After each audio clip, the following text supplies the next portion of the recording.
But we all know the mechanism here. There is a very dark underside to what is going on. What people need to realize is the world is literally a stage, and it's central banks that are running it all. They run the world, and these institutions will do anything to keep their power, and their power resides in one thing: their ability to issue debt in greater and greater amounts.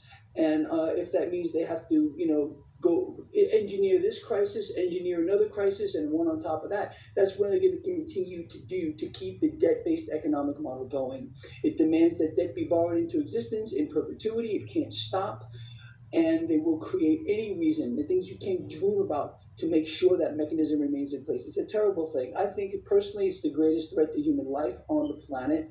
Unfortunately, we can't do anything about it. Central banks have a stranglehold on the world, and it's been getting worse and worse, and it's going to get a lot worse from here. That's a lot to take in for the moment, the fact that the central banks have got such a stranglehold on the world. If there's nothing we can do about the stranglehold that the central banks have on the world, how can we, as non-central bank, non-politicians, non-institutionalized, help ourselves to get through this and I guess grow, protect, and keep ourselves reasonably free? Excuse me about the voice post-COVID. Well, it's pretty simple, I think, honestly. I've been telling people since I started to mimic what central banks do.